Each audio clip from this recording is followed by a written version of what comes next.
Hi, welcome to Seed.Plate.Eat. I'm really excited to have Lola and Milholland here today from Umi Organics. Welcome. Thank you so much. Yep.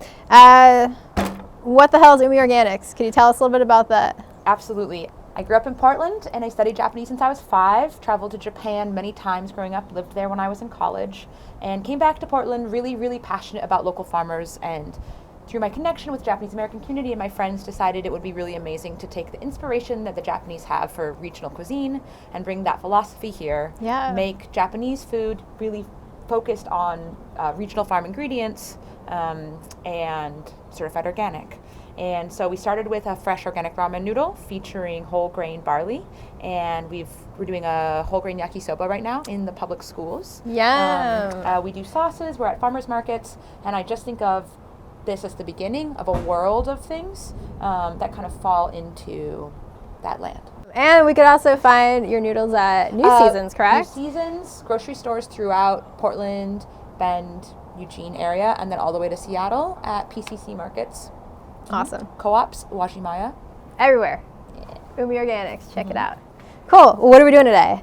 We're going to make Okonomiyaki, but we're going to take that spirit of regional farm inspiration and apply it to your style of cooking. All right. Yeah, farmy as fuck is like my style of cooking, I guess. So today we're going to be focusing on ground cherries. These are ground cherries. They are one of my favorite things to grow here at the farm. They come into season right around mid to late August, and they last through fall. They are a nightshade, and they are in the tomatillo family. They come in this cute little wrapper, this little candy wrapper. Bam, don't eat the wrapper. And they smell like tropical fruit, like pineapple, mango. And you've had one, I'm sure. I have had one, but yeah. Probably first here. Okay. So this is the Aunt Molly variety. It's like the most common variety you would find at any like nursery or garden store, but it kind of tastes like a pineapple Flintstone vitamin because it's like mineral-y, but it's tropically. And the cool thing about ground cherries are like they taste totally different raw than they do cooked. And I don't know if you've ever had. I don't know if I have. Yeah. This will be my first. Okay. Maybe. Yeah, so when you're actually cooking ground cherries in your kitchen, it could be you're making it sweet or savory. If you're making it savory, it still smells sweet. It still smells like, it always smells like lemon blueberry muffins. And when people come into the kitchen and I'm making like a reduction sauce of the ground cherries, people always think I'm making like blueberry muffins. It's so weird. So weird. But yeah, today we're using these in like a sweet and sour tangy sauce. It's gonna go on top of the Okonomiyaki. Yeah, but we should talk a little bit about what Okonomiyaki is. Yeah. I feel like every time I say it, I want to say it fast, like Okonomiyaki. Like I always say it really fast, and I don't know why. Yeah, I mean, it's one of those nice long Japanese words. I think I say it fast. It's to be forgiving in case I miss like a letter or like. Totally. Yeah. So, but Okonomiyaki. Okonomiyaki. So yaki we know from like yakisoba. Yeah, yakitori. Yaki is like to fry, right? And the okonomi piece, that means like as you like it. But really the way that it's usually translated is pancakes as you like it. Okay. And, you know, I love okonomiyaki. Yeah. It's one of my favorite foods. To me, it a little bit reminds me of a Polish cabbage roll. Yeah, There's, like, totally. cooked cabbage. Often we're not going to do today, but a little bit of pork, that kind of tangy sauce. And okonomiyaki originated in the Kansai area of Japan, which is Osaka, Kyoto, Kobe, in the post-war period. So it's a really recent food, and it was kind of a Japanese take on this Chinese street snack. And in that post-war period where people, you know, lots of people not cooking in their kitchens, lots of people starting to do more street vending, they kind of came up with this much heartier version that includes cabbage, protein, like meat. You could put meat in there too, right? Yeah, pork belly would be really common. Yeah, I think I've had that with you before at your noodle making party at like Slappy Cakes. Yeah. It was so good. Yeah. So, you know, often when you go to eat okonomiyaki in Japan, they'll start it for you. Okay. And then they bring it to you're like at a griddle table.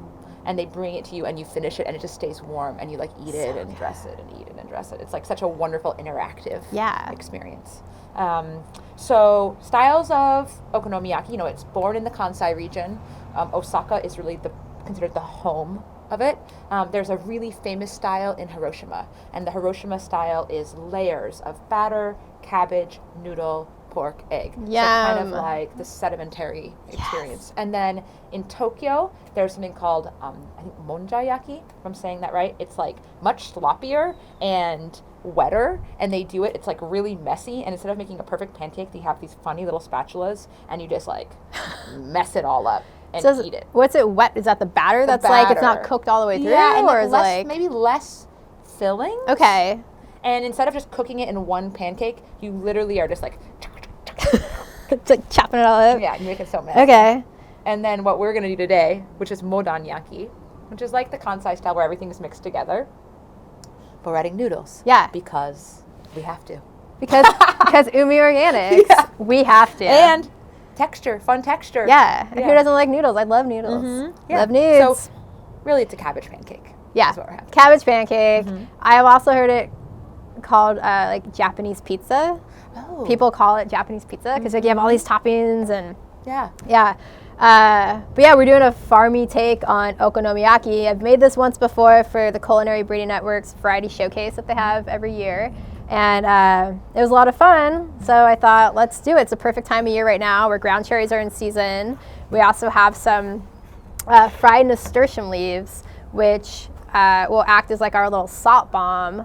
So these were deep fried really fast, like 20 seconds, pulled out, and you hit it with some really fine ground sea salt. And so it's really salty. So that's going to act in place of bonito flakes. Coming clean with y'all. I don't eat fish. It's hard for me to say. It's been Some people I love a lot don't eat fish. You still love me? I do. I can still do that. I'm able. Okay. I've had a lot of different fish in my life. I've worked a lot of fish stations at different restaurants. I love cooking fish for farm suppers. I don't enjoy it. I don't like it. I just wanted to be honest with you all. It's very hard for me to travel to Japan. You've been with me before. I'm like 5 years old when I'm there, and I'm like, can I get some fried chicken and rice, please? Or okonomiyaki with no flakes. So traditional okonomiyaki, you would put bonito, which is like it's called katsuobushi. It's a Japanese fish, and they, again, I'm not going to describe this exactly right, but essentially it's like a smoked and fermented fish, and they shave it like pencil shavings. Yeah. And it's the flavor in miso soup, the one you can't quite touch. I mean, also kombu, but that like fish flavor where you're like, why good for me? Why good? Why? Just so much depth, so much complexity. Yeah. That like umami that just kind of opens your tongue up. And in this dish, it's used as a topping, and it's shaved super thin. Again, like it does look like pencil shavings. It looks like pencil shavings. Yeah. But for those of you who do like fish, definitely get some katsuobushi, because when you put it on the hot pancake, they dance like spirits. They wiggle and dance. They do. And it's really rad. Yeah.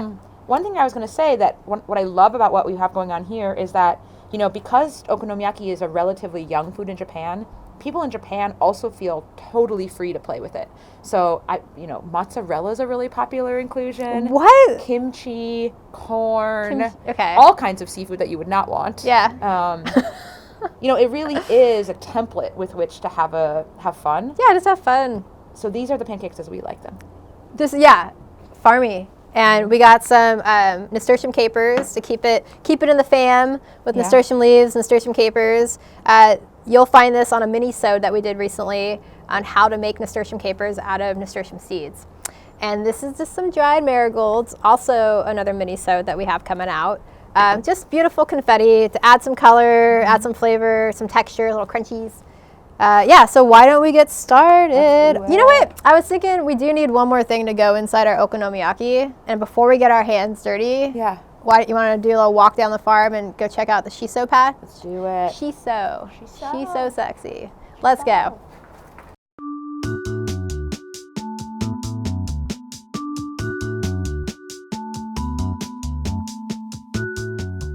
So this is our shiso patch. We have 3 different varieties: red shiso, green shiso, and this variety is called Britton, Britton, B-R-I-T-T-O-N.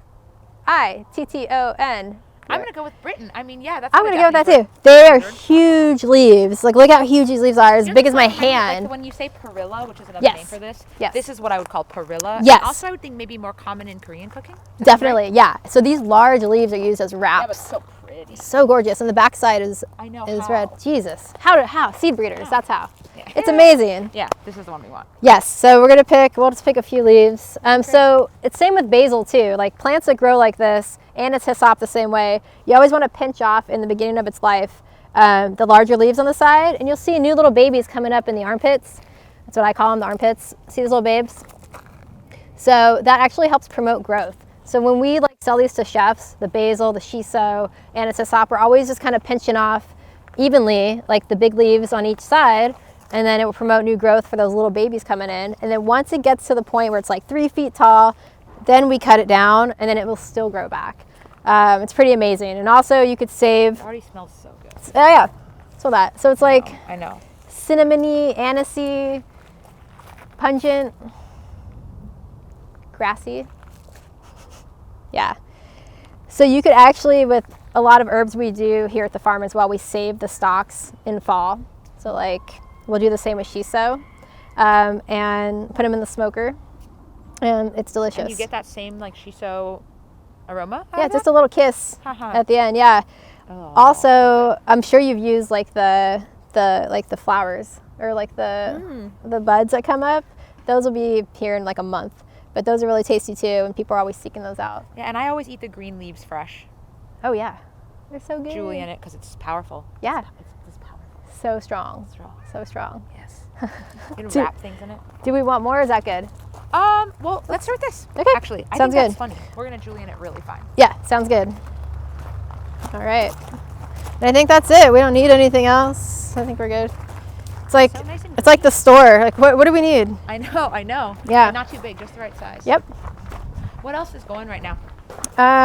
Like going like what else? What are things that just like are at their peak? At the peak? Oh my God! Right, our heirloom tomatoes, our cherry tomatoes are off the hook. Summer squash blossoms, fresh fennel pollen, and fennel seeds. I've never harvested fennel pollen. Oh yeah. We dry them out in the kitchen. We use it fresh for a lot of dishes, but we like to take, especially at this time of year, they're at the point before they turn to seeds. We'll cut them back, tie them with some butcher twine, put them on a sheet tray, and let them sit until they dry. And we give them a good shake, pass it through a sieve, and put it in a jar. And then fennel pollen for days. On the way. It is on the way. Fresh Check it out. Yeah. Actually, we just recorded that one. Yeah. Yeah. But it's so expensive at the store, so, you know. When I julienne the shiso. Yeah. How do you do that? I pile them up like sheets of paper. Is this how you do it? Yes. Okay. And then I roll it up like a cigar. Like tobacco leaves almost or something. I don't know. Yeah. That's a good way to. And then it makes it really easy to julienne. It does. So. Which knife would you like? What? Would you like the? I'm going to use this knife for everything today. For slowly everything. Cut a tomato like. Or your heirlooms. That's probably like the entire knife. You could stick inside of one of those heirlooms. You wouldn't even know. It's true. Like, what happened to the knife? We lost it in the tomato. It's so cute. Yeah, it came with a holster. I got it in Japan. Oh, no, it came with a holster to like, I don't know, to shank somebody? I'm not sure. I don't know. I think to like put it on your cat and watch them run around and just like enjoy that. Aww. For some reason, I want to put an eye patch on it I'm now. really going to try this. Oh yeah, try it. Try it with the baby knife. Yeah. I don't know. It's working. It is kind of working. You know it's working when it kind of like fluffs up when you cook it. Yes. I mean, I use it a lot for peeling garlic and shallots. It helps. It's because it's so small. But today we're also going to use it to cut these little nasturtium capers in half. Oh, nice. Yeah. Okay, so beautiful. What happens next, Stacey? What happens next? We're going to make the batter. Sweet. Okay. So I'm going to bring over our ingredients. We already cut up thinly shredded cabbage here. Just green cabbage. Happy to just toss this into the cabbage. What do you Go for it. Sweet. Shiso's going in, everybody. Literally, we're just like mixing everything together and making this like batter that's going to go over that. And we're just going to get all messy today. Mm-hmm. Yeah. So I love ginger a lot. And I like to put a little bit of both pickled ginger and fresh ginger inside the actual And you cake. would use, yeah. I mean, it would be very, very common to find like kizami shoga, like a red dyed julienne ginger in okonomiyaki. Oh, for real? Like inside? Yeah. Inside. Yeah. So that you can almost picture it, right? That like Yeah. kind of pink red. Like what you get at when you get sushi, right? No, I would describe this as what you get when like thinly sliced ginger that you blanched in salted water and then pickled. No, this is it's going to be a red color. It's going to be julienne in like julienne. like almost like really tiny sticks. I know what you're talking about. Yeah. Totally. Yeah. And so I mean, the Japanese, I think, are brilliant at using pickled things. Yes. And you definitely are like taking a cue off that, but yeah. So that your mouth kind of goes pop, pop, pop, pop when you're eating. Yeah. So that would be pretty common. Okay. All right. I'm just gonna put a little bit of fresh ginger in there. Nice. I really like ginger, so. And then some pickled ginger as well. Okay. And then I know you love green onions. I love green onions so much. I love them too. I love them so much. So let's get crazy. Let's do it. We'll save some for the top too. So next we're going to make the actual batter. Yep. So we're going to throw in some flour. This is just AP flour. What do you think? That's probably good. One more. Okay. All right. Start our sifting. So I throw just a little bit of sugar in there, just like a pinch, just to add a little bit of sweetness. Okay, maybe 2 pinches. And then here's our potato starch. I'd say that's probably a couple tablespoons. And then we got some baking powder. I'm just gonna do 1 teaspoon. Salt.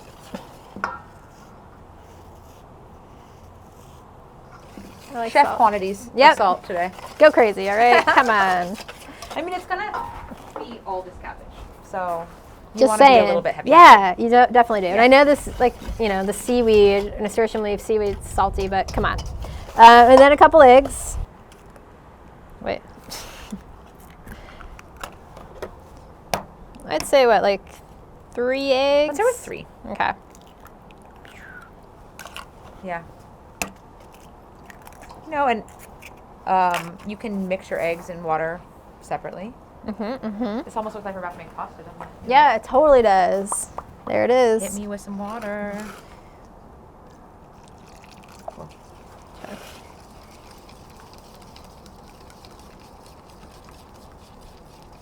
More water. So it looks like you're starting from the middle, just like moving around, and it's kind of catching I think a little more water. The flour from the sides. Yeah.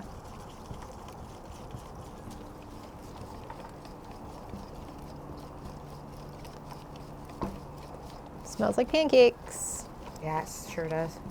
Maybe that's why I put the sugar in there. I don't know. I want that little bit of sweetness. It's looking good. I'm gonna switch it out with that fella. Or lady, it could be either pronoun. Okay. Here we go. Just gonna stop there for a second. I like it. Damn, it smells good. Okonomiyaki are a really fun thing to make at a party. To have a bunch of people over and bring a bunch of different ingredients and make. And I've done that a couple times at my house with Japanese friends. And, often they make really skinny okonomiyaki. My host mom made quite thick okonomiyaki. The thickness in the pan is up to you. Okay. I like thick. Great. But when I've made big batches in the past for events or things like that, I'll start it out in the pan, get it nice and crispy, flip it, and finish it in the oven, which you could totally do at home as well if you're making several of these for a big party. I finish a lot of shit in the oven. I want this to get pretty hot. You want to do sesame oil, or do you want to do canola, or a mix of both? Mix of both. Let's do a mix of both. You could use just any neutral oil: safflower, rice, canola, sesame. If you want more flavor, you could use sesame.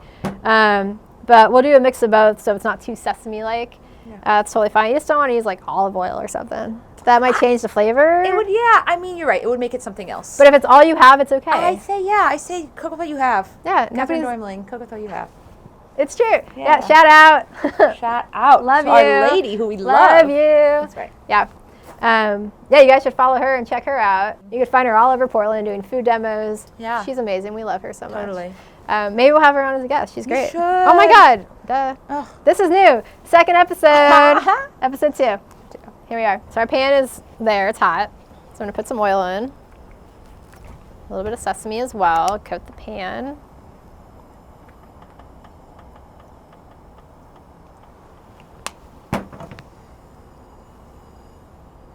What do you think? A little bit more? That's great. Okay. Smells good already. It smells really good. We really want this to not stick. So Yeah. it's helpful that you're using a nonstick pan. Yes. If you're at home, cast iron, and also getting it hot and getting that oil hot. Yeah. So that when you add the food, it immediately You'll hear it. and it will create that layer. You ready? It's ready. Here. Okay. Let's do this little bit right here.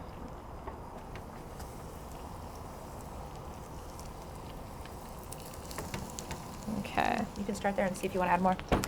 Okay, let's see where we're at. So you're gonna kind of smash it down almost like a pancake shape. I think you can take some more if you want it. Yeah, I think we'll need a little bit more. I'll hold for you. Thank you.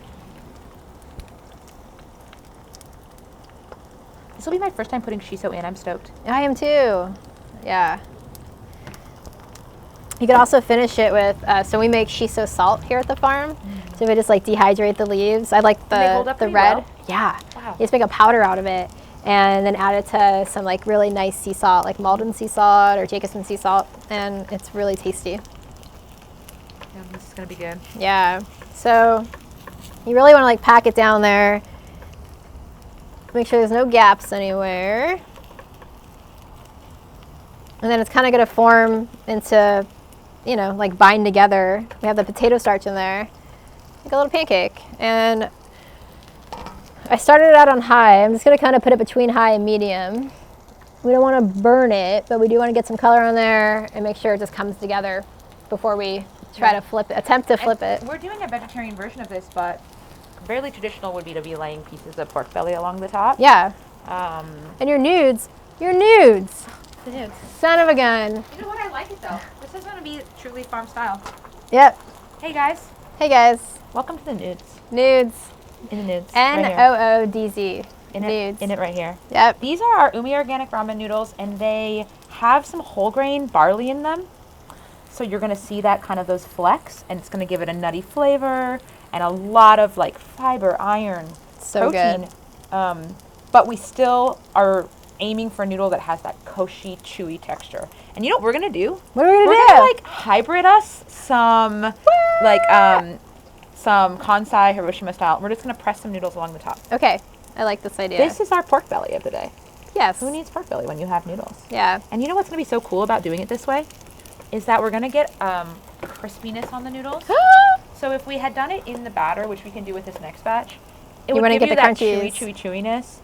But here what we're gonna get is gonna be something more interesting and a little bit more like yakisoba, which is actually, of course, inspired by a Chinese noodle dish, but a product of the Kansai area. Kind of that same just wanna eat a noodle. birthplace moment when you get yakisoba, takoyaki, okonomiyaki. They all have something on them that the Japanese call sosu, which I think we should call yours sosu. Just, Okay. It just I is like like it. a tangy fruit vegetable inspired sauce. Oh. It's what you put on your yakisoba noodles. It's what you put on your okonomiyaki. Yum. A lot of different companies make versions of it, and taking some like inspiration from England, Lee and Perrins, Worcestershire, and then bringing in some Chinese influence with soy sauce, and then adding their own takes like Like a ground tang. cherry. Yeah. Like a Yeah. fruit. Well, let's talk about this sauce. Okay. So we talked about earlier what ground cherries are and that we're using them for our okonomiyaki today. So yeah, usually there's like this like sweet and tangy sauce that like goes over the top of the okonomiyaki. You finish it with it. And I decided to make a farmy version of that with ground cherries. I already have it done in a little squeezy bottle. It smells really The good. color is gorgeous. Yeah, the color is great. Oh, whoa. So I don't have words for that. thanks. Is that a good thing? That's a great thing. Okay. Yeah. So basically, it's a very, very fast sauce. It took me about 20 minutes. So what you do when you're using ground cherries is you got to take them out of the husk. It does take a little while, especially, it depends on how much you want to make. So this is about 2 cups of ground cherries with husk on, and it made about, I'd say that's about 1.5 cups of sauce. So you're going to get these all taken out of the husk, and small dice, a shallot or an onion, whatever you want, either a yellow onion or a shallot. Get some oil going, canola oil or rice oil, and throw in a little bit of garlic, maybe 2 cloves smashed. Time to flip it. Awesome. Are you attempting to was flip it? Do you want to? Do you think you could do it, or do you want me to try it? What do you want to do? Why don't, I'm feeling like you should do this one. Show me the ropes. All right. And then I'm going to try the next one. It's been a while, guys. We're making it extra. It's been a while. Because we've added this, like, here. Let's like really press it down. I mean, I used to work an egg station at a couple of restaurants back in my day. It's just been a while. I'm stoked to experience this. This is going to be rad. But yeah, no, we don't want to see like a Noodles like, woo! Flying everywhere. Okay. Okay, here we go. See it. Oh, Here we go. Are you? I am too. Oh! Yeah! Right? And that's what you're looking for. Look at that. Right. That looks right. Crunchy. That's really Delicious. beautiful. Yeah. I mean, I already talked about it. I was just saying, it's like 20 minutes. You cook it down. These guys kind of explode when you cook them after a while, and all the really liquid comes look out. like cherries, which I think is pretty rad, and they have that nice texture. Oh yeah, they're called ground cherries because you harvest them once they hit the ground. So you don't want to harvest them while they're still on the actual plant. Once they hit the ground, you're on your hands and knees. They're such a bitch to grow and harvest, and it's a really shitty job for whoever's harvesting ground cherries that day. We have a lot of orders for tomorrow for all the chefs. Should we end this by harvesting ground cherries together? Sure, that'd be great. It's something I have to do later anyways. But yeah, so you eat them once they're on the ground. That's when they're ready. And that's when you'll see this beautiful color. Otherwise, they're like this light green color. They're not ready. You don't want to eat them. So many chefs in town buy produce from us, and they wait for like, do you have ground cherries? Like, they're always on the list of first come, first serve, and we get hit so hard with folks that want these. So I love them too. Okay, so tell me again, what's in this sauce real quick? So yeah, just onions, garlic, cook it down for a while. Throw your ground cherries in until they burst. They'll release all their liquid. And then go ahead and add a little bit of sugar for sweetness, and then add a little bit of rice wine vinegar as well. Nice. Reduce it down until it comes together nice and thick. And then you can taste it if you like. Yeah. Salt. And a little bit of salt too, yeah. And then you put it in a blender, a Vitamix if you have one, or a hand blender. And that's it. And it's super tangy. Yeah. And tropical and delicious. And that's going to go with our Kewpie Mayonnaise here, which is all hail the Kewpie. Yeah. Is that Kewpie? That's Kewpie. It's a Kewpie doll. Okay. Kewpie dolls, you can collect them. It's Kewpie. You know, I don't know the origin of the Kewpie dolls themselves. Yeah. I have some friends whose children look like Kewpie dolls. It's like a very white porcelain weird little baby. But the mayonnaise, Japanese mayonnaise does not taste like American mayonnaise. Not at all. It has MSG in it. That's why it's so good. So good. I didn't know that. God damn. I'm so sorry. Should I have? No, it's okay. I got this at Giraffe, which is a really cute little like Japanese deli grocer inside of Cargo. Yeah. And it's in the southeast area of Portland, like the warehouse district area. And I was surprised to see it there. I was stoked because I didn't have to go far away to try to find this. You guys should go check them out. They're really cool little deli, and all the Japanese little goodies, and you should check it out. But yeah, so this is the topping for it too. It goes with the tangy sauce. It's really good. So you did exactly right. When you're buying Kewpie mayonnaise, you want to buy the kind that has the really small mouth. You know, some of them have a beautiful star-shaped mouth, and that's not what we're looking for, because our next and my favorite part of this process, aside from eating, is the mayonnaise artwork. Yep. We're going to make some art here. I think before we make art, though, we should open up a bottle of wine. Today, we are going to be drinking this lovely bottle of rosé from Landmass Wines. My dear friend Melanie, badass, all around badass. She does everything. Owns Public Provisions with her partner Malia. And she just started a wine label. This is her first season. This rosé is off the hook. It's unfiltered. It's dry. Strawberry notes. bubblegummy. It's really great. And I think it'd go really good with this okonomiyaki, but I want to open it right now because I'm thirsty. Wait for it to cook. We have to wait. We're waiting. So it's a little windy here at the farm today. Yeah. Yeah. Well, let's keep playing. Yep. You want to check on it and see how we're doing? I do. How we looking? Pretty good. The noodles are nice and crispy. Yeah, they are. How we looking in the middle? I know. That's I mean, we'll cover it up with artwork. If you want to just like totally do this at home, you can stab in the middle of it and see if it's still doughy in the middle. Because you're just going to cover it up with your beautiful ground cherry and mayonnaise. It's true. You want me to? Artwork. Do it. Dough. So I think we really just want to slowly keep at it. Yeah. With the lid. And we can turn it up a little bit, but you know, this is like the nice patient part of this. Yeah. Well, it's good. That's why you do it in the oven. Cut. Chopper.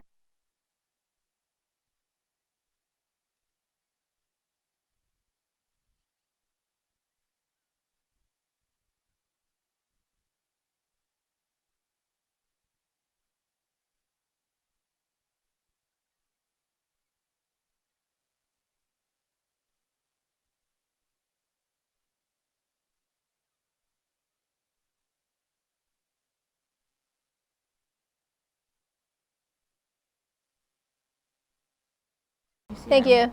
Hey, no. We could decorate the other side, but the I like that top so side. pretty. I like the nude side. I never decorated the noodle side before. Let's do it. Woo! Move that, shimmy it. There we To the go. center. Looks great. Cool. So, okay, you have a vision for quantity. I'd love to see you do it. Sure, I'm gonna do the little design. Yeah, you do it. Yeah, just like do a design, lay it on.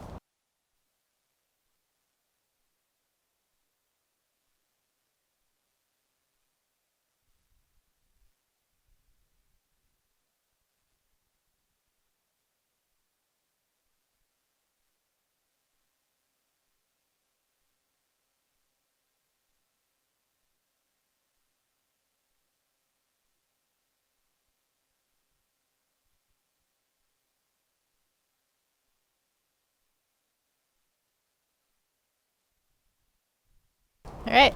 Kind of worked out. Ready? Let's make it pretty. All right, let's start with these little. Now I'm just straight up eating mayonnaise. Okay. Then let's crunch up some of our seaweed. I love it, Stacey. I think that part of it is just that acid really makes, like the sauce makes you just want more and more. Yeah, it does. I know these little leaves aren't dancing, but. Well, it's okay. They're dancing in my heart. Yeah, dang. Da-da-da-dang. Da-da-da-dang. Oh. And some green onions. There it is. This is so beautiful. Thank you for inviting me, Stacey. Thank you for being here. And you guys go buy some Umi organic noodles. Yeah. You could find her at the PSU market. We're at Hollywood and King right now. Hollywood and King market. Hollywood is on Saturdays and King is on Sundays. Yeah. Go check her you can out. hang out with me. Yeah. I'll be working. She's so much fun. She's so much fun. Thank you for being here. Yeah, I love the shit out of you. I know. I love you too. Yeah. Let's do it. All right. Baby knife. Itadakimasu. What she said. Baby knife. Baby knife. Yeah. Oh my gosh, we're gonna see. Moment of truth. Moment Did we wait long enough? Did we? I think it's okay if we didn't. Yeah, fuck We'll it. be like childlike. Yeah, there we did. Yeah, we did. Oh yeah. Look at that. Beautiful. I can see how it is like a pizza. Japanese pizza. In this moment, I can see it. Oh, thank you. That's so sweet. I'm gonna eat it like a pizza. Yeah. Sweet. We didn't even talk about Seed.Plate tour, but it's okay. Oh yes. You know what? It's totally okay. It was long. We went over. It's cool. We'll do another Japanese thing like shabu shabu maybe in the winter. Yeah, or how about with hot your pot? nudes? Yeah. Yeah, that is shabu shabu. Itadakimasu. I'm feeling it. Other That's style. like I want pizza. like some more of that amazing sauce. Ground cherry? You're just like. I'm just eating it like a pizza. Yeah. This is really good. I know. I'm stoked on this funny noodle style. And then the shiso really comes out in there. Yum. It's Add shiso to it if you guys are making this at home. It's really good. And the little salt bomb from the nasturtium I'm leaves. into the sweetness. Yeah. I like it. Yeah, me too. Yeah. Thank you for watching Seed.Plate.Eat. We'll see you next time.